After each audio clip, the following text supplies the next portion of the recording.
Yo guys, before this video starts, I just wanted to give a huge thank you to Mike Defusco for allowing me to interview him at the DUB Auto Show. It really means a lot, and his car is a very beautiful car, and I'm pretty sure anybody who's into imports and stuff, and especially Mitsubishi fans, would especially love this this video or this interview that I had today. His YouTube channel is Mike Defusco, and his Instagram is Mike Stansco.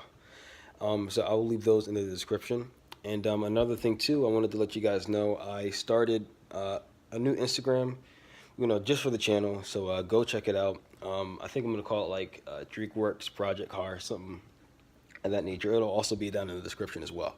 So enjoy the video. Okay, I think I'm gonna leave it unedited. This is the only part that's gonna be different. And I'll see you guys next Thursday.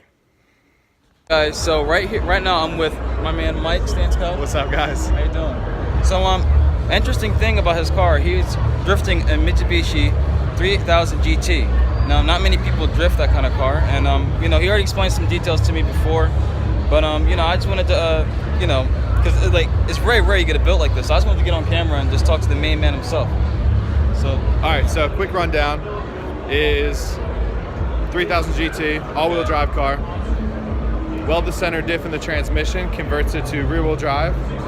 Weld the rear diff to lock the rear wheels because the VLSDs on these cars suck from the factory. And then hefty transfer case brace, took it to a drift event, drifted like crap, and then just started spending all of last year dialing and steering. We have modded knuckles now, rack spacers, different suspension setup as far as stiffness and spring setups, and hydraulic handbrake, and now the car is actually a good drift car. All right, so you run coilovers, right? I do. Good. So what kind do you run?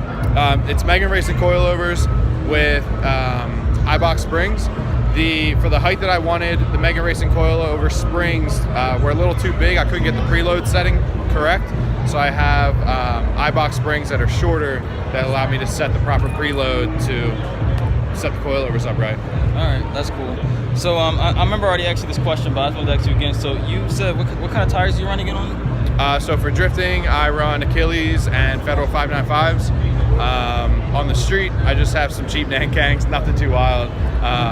But on the track, I tend to go with a grippier setup, tread wear around 300, 320, because what I found throughout the last year is the more grip I put under this car, the faster I can drift and the easier it is to drift.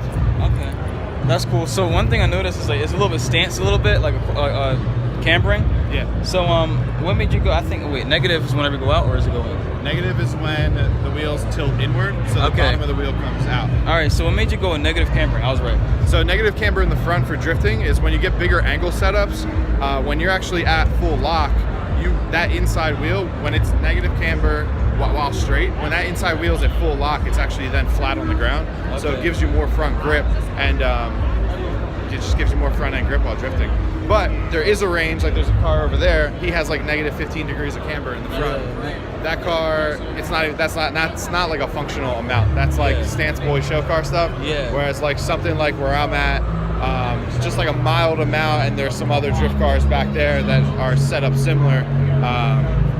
It's more of a functional amount of camber. Rear end, I have negative 0.5 degree of camber. Going into this year, I want to do a positive 0.5 because when the rear of the car squats, that tire lays flat on the ground and you get more grip. Okay.